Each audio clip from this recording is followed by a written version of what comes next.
Okay, good afternoon, and thank you for joining us for Cuivre River Electric's 84th annual meeting. I'm Diane Solly, I'm your president, and I wanted to welcome you and thank you for being here today. Before we start the meeting, if you would stand and join me in stating the Pledge of Allegiance. I pledge allegiance to the flag of the United States of America and to the republic for which it stands, one nation, under God, indivisible, with liberty and justice for all. If you'd like to be seated, thank you. So I've been notified that a quorum of members has been established, so I now declare the meeting open for all business to be presented today. The first item on the agenda is the proof of mailing of the annual meeting notice, which our Secretary-Treasurer, Ted House, will present.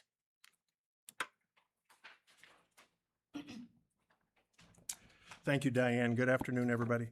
Pursuant to the bylaws of Cuivre River Electric Cooperative Incorporated, it is my duty as Secretary-Treasurer to announce that I have in my possession Form 3541C from the United States Postal Service, indicating that the official notice of the Cooperative's annual meeting, held today, August 27, 2026, was mailed postage prepaid July 17, 2026, to every member of the Cooperative at the address that appears in the Cooperative's records.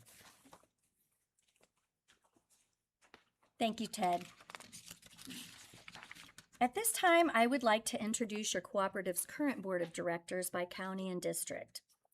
The directors from Lincoln County are District 1, Mike Cherry. Oh. We're supposed to stand up. No, I thought it would be up on the screen. District 2, Jeff Geisendorfer, and District 3, John Waddell. The directors from St. Charles County are District 1, Mark Schulte. District 2, Diane Solly. District 3, Tim Welker. District 4, Karen Barra. District 5, Ted House. The directors from Warren County. District 1, Jeff Culbertson. District 2, Paul Ruby.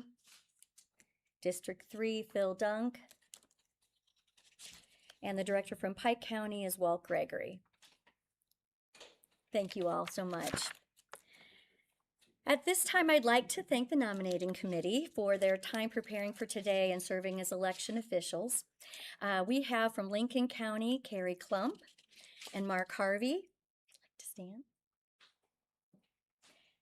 And St. Charles County, Wendell Massman and Dave Leshy. And Warren County, Gary Carter and Dan Elliott.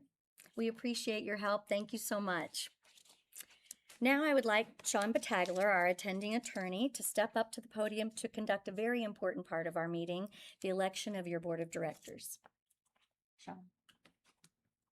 Okay, thank you. Good evening. The following are nominees for board of directors. In Lincoln County District 1, Philip Anderson and Mike Cherry. St. Charles County District 4, Scott Allender, Karen Barra, and Arthur Madden. St. Charles County District 5, Robert Richardson, Jeremy Youngins, William Dully, Rajiv Shah, and Ted House. In Warren County District 3, Rebecca Abbott, Bart Corman, Phil Dunk, and Virgil Woolfolk, excuse me. And at this time, if you have not already cast your ballot, I know a few of you have, but if there's anyone holding a ballot, I don't see anyone walking that way, going once, going twice. Okay, with that, we will go count the ballots and return later with the results.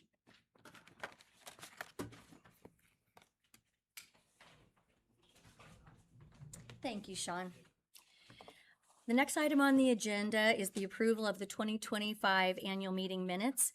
A copy of the minutes was presented on the website and in your handout today. And are there any corrections or additions to be made? If not, do I have a motion? I move to accept the minutes. Do we have a second? All right, we have a motion and a second to approve the minutes as presented. All in favor, vote by saying yes. Yes. Those opposed, vote no. Motion passes and the minutes will stand approved as written. This brings us to the financial report. Again, a copy of the audited financial report was posted on the website and is printed in your handout today. The annual report was also included in the August issue of the Rural Missouri, which was mailed to you. Are there any questions or corrections to be made? If not, is there a motion? Is there a second? Second. We have a motion and a second to approve the financial report. All in favor, vote by saying yes. Yes. Any opposed, no. Motion passes. Thank you. At this time, I'd like to call on Doug Tracy to give his CEO President's remarks. Doug? Thanks, Diane. Welcome, everybody. I've learned as I get old that when you give a speech, you have three choices. You can stand up here with your readers on the entire time so you can see your notes. You can blow up the font to 96 so you can see it and you get about 219 pages. Or you can just hope you memorize it enough to you can say what you want to say. I'm going to opt for option 3 today. So if I forget something, forgive me. But no, welcome everybody. Thank you all for being here. I do this every year. We did it back when we were at the other venues that we had. But I just like to start off and say if you're a veteran or you're a first responder, if you're here in the room, I'd like you to stand up. So we could recognize you and all the sacrifice and service that you have provided for this country. So thank you all very much for that. And those of you that are watching the live stream now, same to you. Thank you so much for your service and for taking care of us. It means so much to us. I'd also like to thank so many of the employees. We've got several of them here in the room with us. This seems kind of easy. You just show up in a room and we have a quick meeting. There is a ton of work and a ton of prep that goes into pulling off this meeting, and that's all done by our employees. We have different employee groups that take care of this, and I just want to thank each one of them. A lot of them are here in the room now, and so thank you for all the work that you've done to get this set up. Let's give them a round of applause too for what they've done. They do a lot of work. And also, I'd like to thank all the board candidates that are here, both incumbents, of course, and the other candidates. This was an outstanding slate this year, and I really did enjoy getting to know you all candidate night and as we went through the process. So I just want to thank you for showing your interest in the cooperative and Cuivre River, and we just appreciate so much you taking the time to come out of your busy schedules and be with us and be interested in running for a board. So thank you all very much as well. Let's give the candidates a round of applause. So to get started, this is our 84th annual meeting, but Cuivre River actually turned 85 this year. So we're inching closer to that 100-year mark. But 85 years we've been a cooperative. So we started off in 1941. 1941 we had 341 meters. Today we have over 77,000, and that number continues to get bigger. So it's amazing what we've been able to accomplish in 85 years. We're looking again this year to add probably about 1,500 more. We've been really consistent with that number here the past few years, and we see that kind of continuing. And so it won't be too long. We'll be going over that 80,000 meter mark. So proud to be the largest cooperative in Missouri and continuing to grow. So with that, I want to start off my remarks with looking at our mission statement. Cuivre River will be a progressive leader in the energy industry, empowering employees to serve our members using innovative energy solutions while safely providing reliable service at the lowest possible cost. And I want to really concentrate on those last 8 words of that, providing reliable service at the lowest possible cost. I showed this last year, this little scale graph, just to kind of illustrate what we try to look at as we manage your cooperative and the board with their governance. We try to keep this scale in balance. If this scale ever gets out of balance, that's where things start to become problematic. So we always want to keep this where they are equal.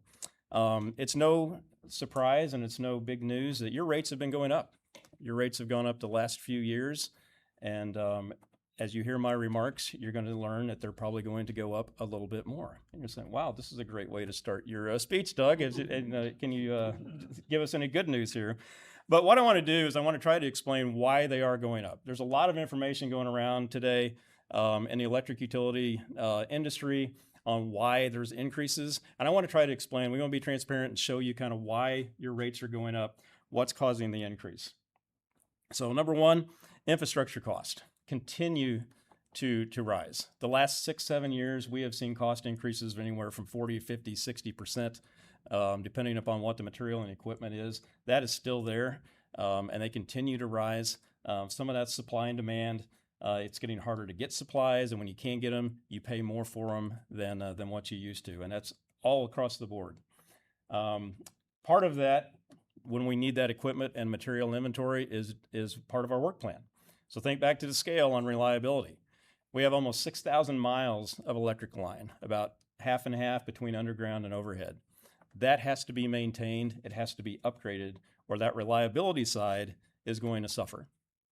So to stay on top of that, we have an aggressive work plan, $62 million that we have been working on. We're in year 3.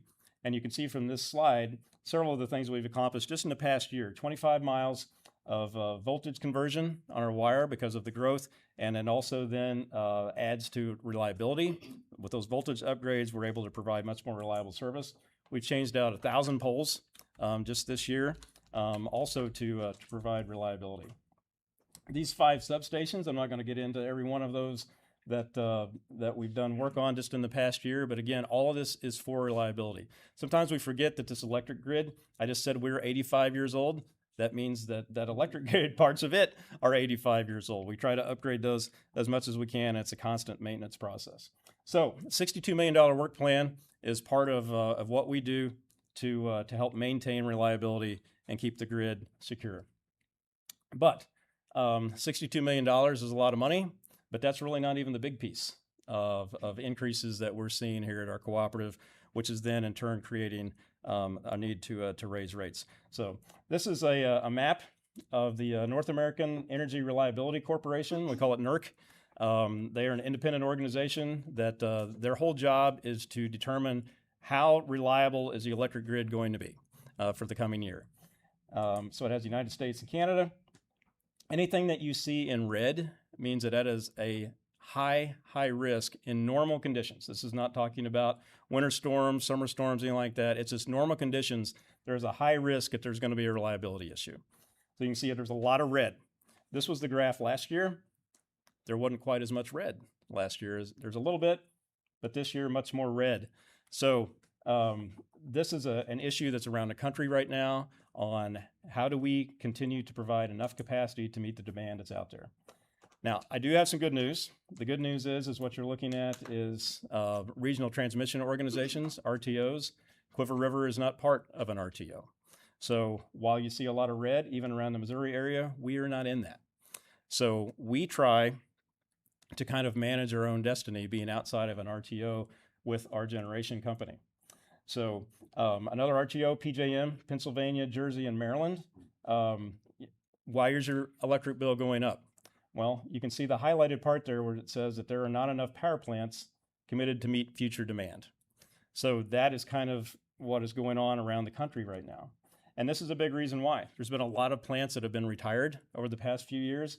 So you can see this goes back a few years here, about 20 years. All the blue are gigawatts of power that have been coming off of the electric grid around the country.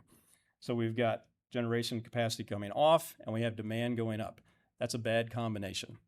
So what do we want to do about it as a co-op and as your co-op who relies on power to be delivered to you? Well, we want to take control and make sure that we are not in a position where we have to have reliability issues. So one of the things that we're doing is this is a new power plant that is currently under construction out in Oklahoma. It's called the Ripley Energy Center. This is going to be a 420 megawatt peaking plant on natural gas. This is scheduled to come online in April of 27. So we're getting very, very close to that being online. And if you like the way that one looks, we've got another one just north of Kansas City that looks exactly like it. This is called the Turney Energy Center. And it is also another 420 megawatts that will come online in April of 2027 to add capacity for what you need to keep your power reliable. There's also a third peaking unit that is going to be built. It just started construction in Bristow, Oklahoma. another 420 megawatt peaking natural gas plant.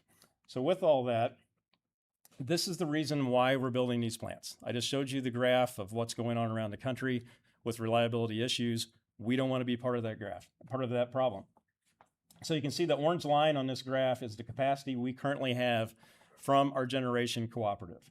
So anything that goes near that line or goes over that line can start getting to be an issue with reliability. So you can see back in 22, 23, we went over that line. Back in 2021, we got right up next to it with Winter Storm Uri. These winter storms are starting to become more frequent, and you can see we're getting very, very close to that line. Some of the times we went over it, we were able to go out on the market and buy power to make up the difference. The problem is now, as I showed you in the slide a while ago, there's been so much capacity taken off of the market, it's getting harder and harder to buy. So you can't rely on being able to go to the market to get power. So we need to build capacity. We need to have more capacity to where we can move that orange line higher. So that's why we're building the 3 plants that will then add 1,260 new megawatts to what Cuivre River and the other cooperatives that are part of Associated Electric Cooperative, the generation company, that they have availability to serve your needs. So that's the good news. We're going to add capacity. The capacity is not cheap. As you can see, just from what we spent last year, Associated spent on building these plants is over $1 billion to get these on. And there will be more costs that are coming down. So those costs get passed on to Cuivre River to help pay for these power plants. So when that happens, this is how our expenses were broken down in 2025. You can see almost 68% of our total expenses to run the co-op are power cost. So when we have rate increases, our power goes up at Cuivre River, then that necessitates the need for us to pass on rate increases to our members. And I'm going to show you a little bit more that will hopefully make you feel a little bit better about what we're trying to do. This is the next one. As your rates have been going up, this is from the Energy Information Administration. And I want to just kind of compare Cuivre River rates to the nation as well as the state of Missouri. So you can see the average kilowatt hour charge in the United States right now is 18.83 cents.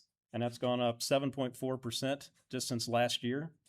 Right here closer to home in Missouri. Missouri is actually one of the cheapest states in the country, but you can see the average in Missouri is just over 14 cents at 14.01. That's gone up 8.8% since last year. And then we've got Cuivre River.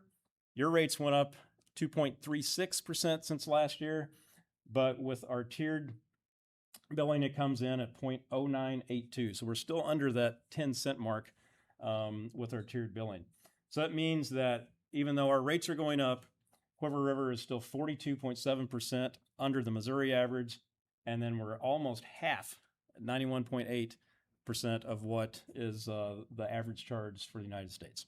So we work very, very hard, even as we're getting these rate increases to build this new capacity, we work very hard to try to keep your rate increases as low as possible. One of the ways we do that is by controlling what we can control. 68% of our cost is power cost, but we can control the other 32.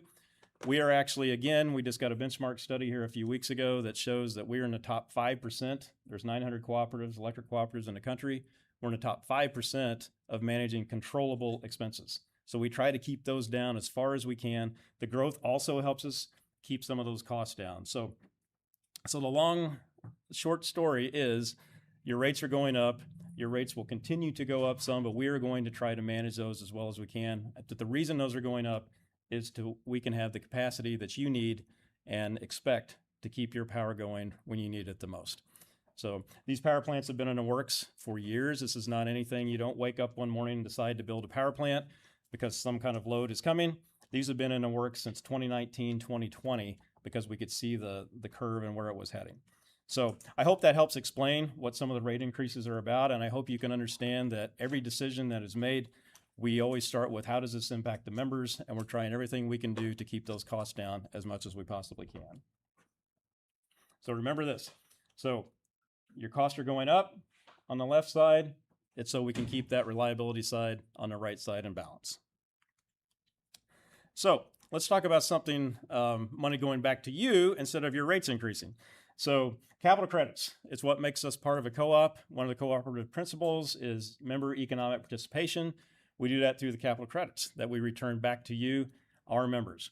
And Cuivre River has got one of the most robust capital credit return programs that in the country. We're in the top 10% of all co-ops on how quickly we return your money back to you. So you can see the last few years, we're averaging right around the 7 million mark. Here just a few weeks ago, you would have gotten a portion of the almost 3 million that the board authorized here this summer. So very robust capital credit program. And you can see this is from 2025.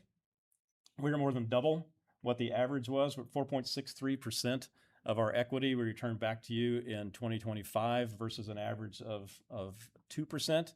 So almost more than double what the average co-op does. And it wasn't just last year. This is a cumulative percentage, and we were 17% over the average co-op as far as how quickly they return that back to you. So it's a big part of being a cooperative. It's a big part of you being a member. And we're very happy that we've got such a robust program to get those capital credits back to you. So last but certainly not least, I always like to brag on our employees. Concern for community is another one of our cooperative principles. We've got such an amazing group of employees here. I want to brag a little bit on our Cuivre Cares program that's totally administered by our employees. This past year, we had 11 service projects that our employees volunteer and go out and participate in through different charities and different organizations around our service area. Over 50 employees participated in this program just last year. It continues to grow, and it's just a great way for employees to get together and give back, and it helps us give back to the communities that we live in, and it's really part of what makes us a cooperative. So I'm always proud of our employees and all the work that they do. So with that, I would just like to thank you again for being a member of Cuivre River Electric Cooperative. Everything that we do, every decision that we make in management at the board level is all based on what kind of impact will this make for the members. We value your membership very much, and we thank you for being part of it. So thank you today for being part of our annual meeting, taking time out of your schedule to either come out and listen here or watch the live stream. We really appreciate all that you do and for being a member of the Cuivre River Electric Cooperative. Thank you.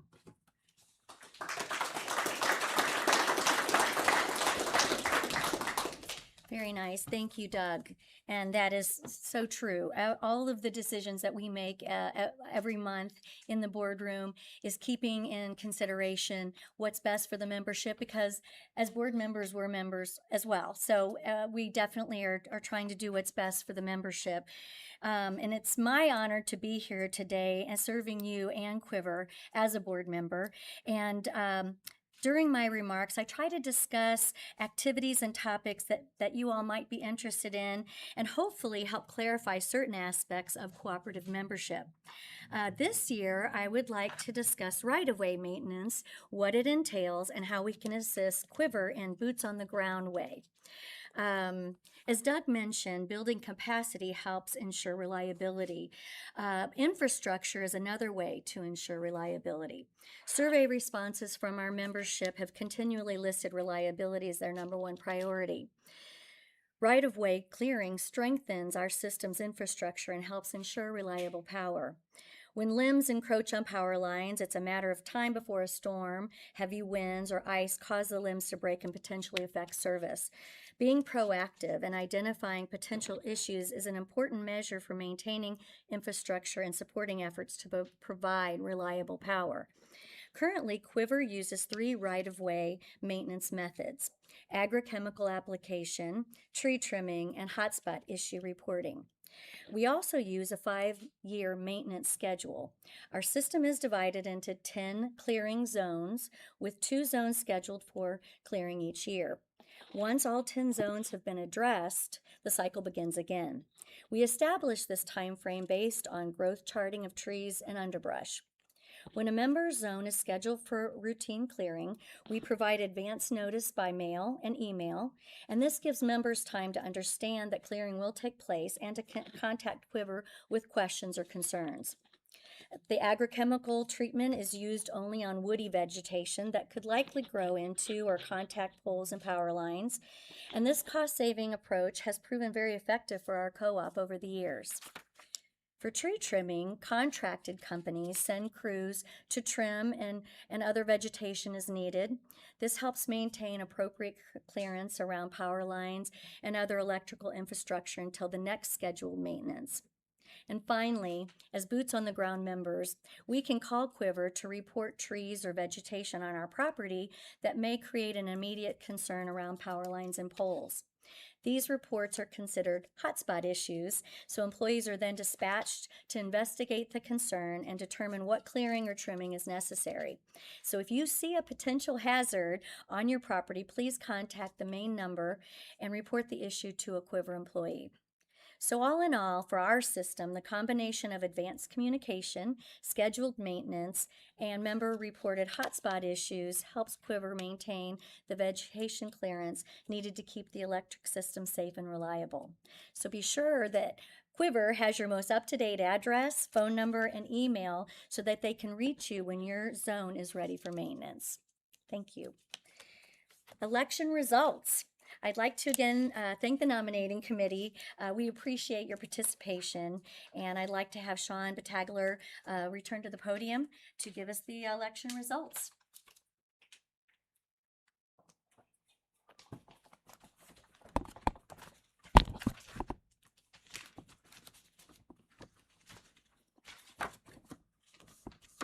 Okay, we have reviewed the results from online through ballot and survey systems, a third party who conducts the election for us, and then also those that were cast here tonight. And the results are as follows. In Lincoln County District 1, Philip Anderson received 660 votes, Mike Cherry 1,104 votes. In St. Charles District 4, Scott Allender 347, Karen Barra 1,172, Arthur Madden 332. In St. Charles County District 5, Robert Richardson 313 votes, Jeremy Youngins 185 votes, William Dully 189 votes, Rajiv Shah 106 votes, and Ted House 985 votes. In Warren County District 3, Rebecca Abbott 481 votes, Bart Corman 183 votes, Phil Dunk 785 votes, and Virgil Woolfolk 324 votes. And so Mike Cherry, Karen Barra, Ted House, and Phil Dunk are duly elected as directors to hold office for a 3-year term until their successors are elected and qualified. So congratulations to those folks. Thank you.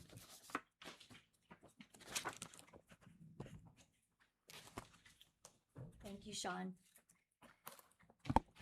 I'd like to thank everybody who ran for the election. We appreciate your willingness to serve and participate in the process. And I also wanted to congratulate those who were elected to the Board of Directors. Thank you for your commitment to Cuivre River.